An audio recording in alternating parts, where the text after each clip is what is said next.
Olá a todos! Depois de termos filmado os primeiros 3 webisódios que nos dão conta do enquadramento sobre as áreas classificadas que temos visitado, que nos ajudam a pormenorizar não só os temas das áreas classificadas, mas também dos serviços dos ecossistemas e, claro, das espécies-chave com os nossos fantásticos sobreiros, vamos agora entrar nas questões associadas à forma, às abordagens que nós temos que ter, às abordagens mais corretas que temos que ter aos espaços naturais. Hoje a temática é, obviamente, a questão do turismo de natureza e do desporto de natureza e, particularizando, vamos falar de uma atividade extraordinária que se chama birdwatching. Já alguma vez ouviste falar? Claro que para falar de um tema tão particular, tínhamos que visitar um sítio que tivesse as infraestruturas perfeitas para podermos fazer esta observação de aves, porque é disso que se trata e havemos de falar disso um bocadinho mais à frente, e por isso viemos ao espaço interpretativo da Lagoa Pequena, em Sesimbra, um local incrível com passadiços que nos levam até infraestruturas como estas. São abrigos onde podemos estar em silêncio, daí eu estar a falar baixinho, para fazermos então a observação das aves. E elas estão mesmo aqui nestas lagoas. É um espaço incrível que te convido a visitar. Mas entretanto, vamos apresentar a nossa convidada. Para o episódio de hoje temos mais uma convidada de luxo. Uma bióloga que tirou o seu doutoramento numa espécie específica de aves que se chamam chapins azuis. Neste momento é investigadora num centro de investigação em Montpellier, França, e é também especialista em projetos de educação ambiental. Paula, muito obrigada pela tua presença connosco. É de facto uma honra e é muito importante ter pessoas como tu a falar aos nossos jovens sobre estas espécies maravilhosas que são as aves. Sim. Eu te agradeço o convite, estou muito contente de estar aqui contigo e com vocês todos para falar de uma coisa que eu gosto muito, que são as aves. É verdade. Ora bem, então se calhar começamos pelo princípio. Sim. O que é, em concreto, o birdwatching? Esta experiência turística significa o quê? O birdwatching é uma palavra inglesa que vem de bird, que quer dizer ave, e watching, que é observar. Portanto, o birdwatching é observar as aves. É olhar para elas, ver como é que elas são, o que é que fazem, como é que interagem com o ambiente, como é que se comportam, aprender a conhecê-las e, sobretudo, gostar de as observar, que é a parte mais importante. É incrível, não é? Porque as aves, estes animais específicos, são tão importantes para a economia europeia que levaram inclusivamente à criação de protocolos de conservação específicos e que hoje em dia nós conhecemos com Rede Natura 2000 e muito em particular as zonas de proteção especial, como esta, a Lagoa de Albufeira, onde nos encontramos. Porquê é que estas zonas de proteção especial são tão relevantes no contexto europeu?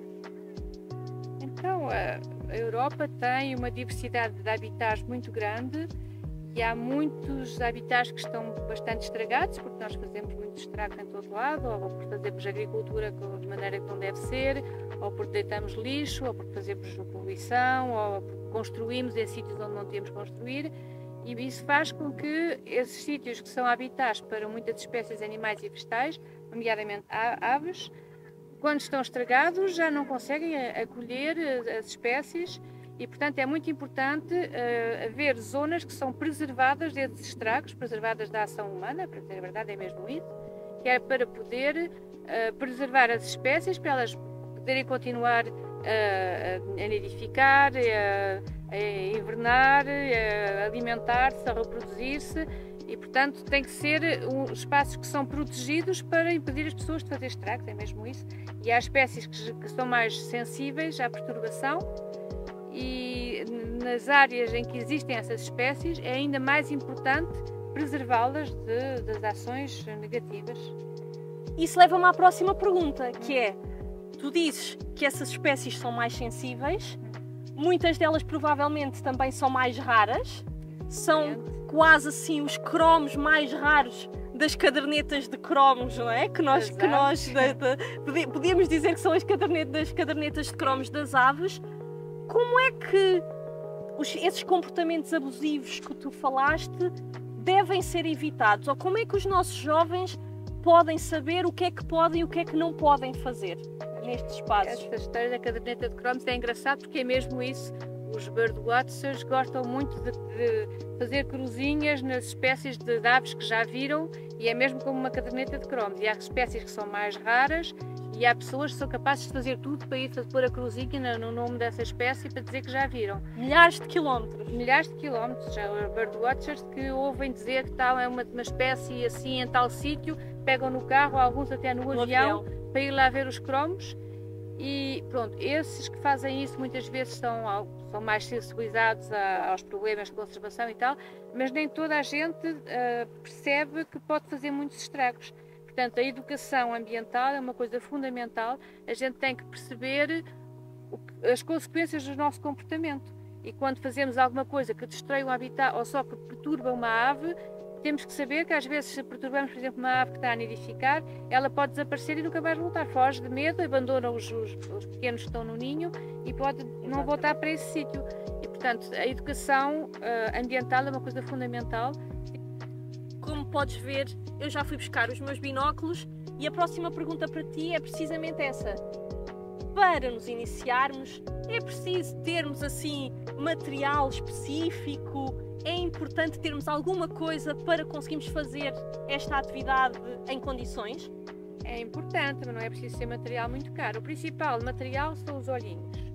E é a cabecinha que é a pessoa gostar de ver e olhar com atenção e aprender a ver. Isso é a parte mais importante. Depois, vê-se melhor com a ajuda de instrumentos. Por exemplo, os binóculos permite ver as coisas maiores, tanto com mais pormenor, permite ver coisas que estão longe, de uma maneira que só com o olho nu não se consegue ver. Mas não é preciso serem binóculos muito caros. Estes, por exemplo, foram muito caros, mas têm 35 anos. Os teus pais estavam nascidos, certamente. Mas são, já pronto, porque eu utilizo muito, isto é mesmo um material de trabalho, mas não é necessário gastar muito dinheiro. Há binóculos para todas as bolsas e há binóculos para todos os tamanhos, já para utilizações assim a uma distância mais curta podem ser mais pequeninos. Se for para ver a maior distância já têm que ser um bocadinho maiores, mais potentes.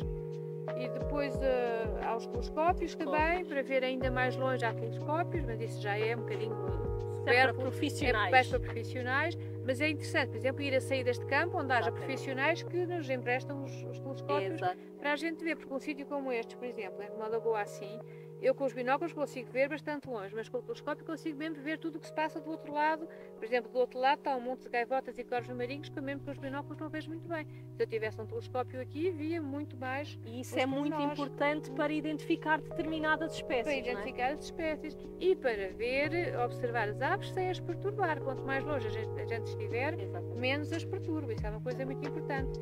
Estes instrumentos também são uma maneira de não perturbar as árvores. Pessoa sem óculos e sem binóculos tem que se aproximar muito para ver, enquanto com binóculos ou telescópios pode ver de mais longe e pode ver mais coisas, porque a gente mesmo se tentar aproximar-se vai perturbar, os bichos vão-se embora, não é? Portanto, há coisas que não se pode ver de perto porque é impossível sem perturbar. Não só porque perturba, pode incomodá-los, como de qualquer maneira a gente espanta-os e depois já não vão ali para ver. E eu sei que tu trouxeste aqui uns exemplos de uns livros muito especiais que podem ajudar muito também. Exatamente, isto é para aprender, porque as aves são muitas, há 9.000 espécies de aves. 9.000! Ninguém as conhece todas e também não é preciso, que a pessoa também não anda pelo planeta todo, não é? Portanto, é melhor começar... Há uns que andam. Mas isto começa-se aos bocadinhos, porque ninguém nasce ensinado. A gente pode conhecer cada vez mais espécies de aves ou de outras espécies, de animais ou de plantas, mas isto é mesmo aos bocadinhos e a pessoa não tem que ter vergonha porque este já conhece que é 500 espécies, eu só conheço 5. Eu estou a começar, estou a aprender, não é? E para aprender, há livros muito bons, estes são especificamente sobre aves de Portugal. Este é adaptado a Portugal, mas é por autores estrangeiros, é aves da Europa, e este é de autores portugueses, o Gonçalo Elias e o José Frade. É um livro mais recente, é só sobre aves de Portugal continental e é com fotografias, enquanto este é mais com esquemas, com desenhos. Os desenhos são muito bons porque vê-se os pormenores e tem setinhas a dizer o que é que se deve, para que é que se deve olhar. Machos e fêmeas. Tem desenhos muito, muito interessantes e muito pormenorizados e que permite mesmo. Por exemplo, aqui tem o mais bonito de todos, claro, o chapinho azul. E este do Gonçalo e do Zé são fotografias que são muito bonitas, está muito bem feito, tem a distribuição em Portugal continental, tem explicações, tem um livro que é muito bom. E estes livros permitem aprender aos bocadinhos, portanto a pessoa vai para o campo, vê uma espécie que não sabe o que é, começa a ver e começa a tentar perceber de que família é que pertence, e começa a olhar para as fotografias, para as explicações, e aos pouquinhos a pessoa vai aprendendo. Ir com alguém que já conhece ajuda muito, permite aprender mais depressa. Depois, também é muito agradável a pessoa ir sozinha e estar sozinha no silêncio, só ouvir as aves e ver a natureza, etc. É agradável, mas se a pessoa não conhece ainda o suficiente para apreciar, para perceber o que é que está a ver, é um bocadinho mais difícil. Portanto, é uma boa ideia começar por sair com pessoas que conhecem. Nada desmotivarem, há muitas ajudas, pessoas e guias, portanto, vamos a isso. Mas, ó Paula, nós estamos aqui a falar de ver, mas há outras formas de identificarmos as aves. Exatamente. Aliás, antes de as ver, normalmente nós ouvimos-las. Muitas vezes ouve-se cantos, ouve-se barulhos que a gente não sabe o que é e não se pode adivinhar. Isso não é um livro que vai ajudar. Exatamente, se formos com alguém que já sabe, pode-se dizer: olha, estás a ver isto aqui, isto é uma floda, isto é um corvo marinho, isto é não sei o quê. E é muito engraçado também a pessoa saber que espécie está aqui antes de a ver. Exatamente. É muito agradável e para além dos cantos serem às vezes muito bonitos, portanto também é agradável ouvir e saber a que espécie pertence. Para além dos cantos, e isso há um site que se chama Xenocanto, que tem os cantos das aves todas. E há, aliás, uma outra aplicação que se chama BirdNet, em que se pode gravar com o telemóvel, por exemplo, um canto que se está a ouvir, e depois vai-se a esta aplicação e ela diz-nos que espécie é que é. Isto é mesmo magia. Coisas dos tempos modernos. Coisas dos tempos modernos. No meu tempo não era assim. Para além dos cantos, portanto, para além da vista, para além da audição, às vezes há vestígios que a gente vê, por exemplo, cocós, que se pode identificar e que nos podem dizer: esteve aqui a tal espécie. Isto é mais frequente, utiliza-se mais frequentemente isto para mamíferos, mas aves também dá. Por exemplo, ainda no outro dia aprendi, que eu não sabia, como é que os grous fazem montinhos de cocós. Olha, aqui foi um dormitório de grous. Aprendi isto na Camarga há pouco tempo, não sabia. Portanto, há imensos vestígios. Ou até pegadas. Ou pegadas, claro, pegadas. Paula, estamos quase a terminar. O tempo passa a correr quando se fala de coisas que gostamos. Exatamente. Mas eu gostava, tendo em conta que estamos a falar de espécies tão versáteis que existem, no fundo, em todo tipo de habitats, não é? Tu achas que, para quem se está a iniciar neste mundo da observação da fauna selvagem, que esta pode ser uma ferramenta também de conservação? Como é que os jovens se podem envolver, não só na atividade de birdwatching pela atividade turística, mas também usar o birdwatching ou todo o tipo de atividades em torno das aves para contribuírem para a sua conservação? Sim. Conhecer é a melhor maneira de começar a proteger, não é? Saber conhecer as espécies, conhecer as necessidades de cada espécie, permite saber o que é que se pode fazer e não fazer no habitat delas, não é? E pode-se fazer coisas muito simples, por exemplo, pôr caixas ninho no nosso jardim. É uma maneira... E na escola? No jardim da tua escola? Da escola, claro. É uma maneira de permitir a algumas aves, por exemplo, os chapins, vir fazer um ninho nessas caixas e depois a gente pode ver o que é que se passa. Podemos também pôr manjedouras, dar sementes no inverno quando está muito frio, dar-lhes jeito de ter alguma comida. Podemos participar em atividades de associações de defesa da natureza ou estruturas de conservação.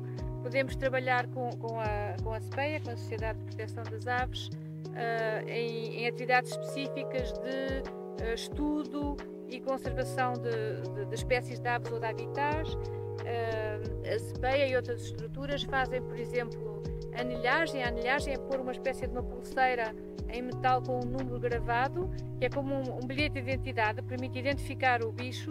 Quando se põe aquela pulseirinha, depois se algum dia mais tarde se voltar a capturar esse mesmo bicho, sabemos exatamente quem é, de onde é que ele veio, onde é que nasceu, e isso permite ter informações sobre as deslocações, por exemplo, como é que eles nasceram, sobre as migrações. Isto faz-se muito sobre as aves que estão em migração, que vêm da África, e isso normalmente permite conhecer melhor as aves e, portanto, saber melhor o que é que elas precisam para a conservação. Paula, muito obrigada. Ora, essa Foi um prazer falar contigo neste cenário maravilhoso da Lagoa de Albufeira. Quanto a ti, aquilo que tu podes ser, para além de birdwatcher, é tornar-te num embaixador a favor destas espécies magníficas que são as aves. Quanto a nós, vamos ficar aqui mais um bocadinho e vamos fazer birdwatching, porque já agora há tanta coisa para ver que vamos aproveitar. Até à próxima! Obrigada!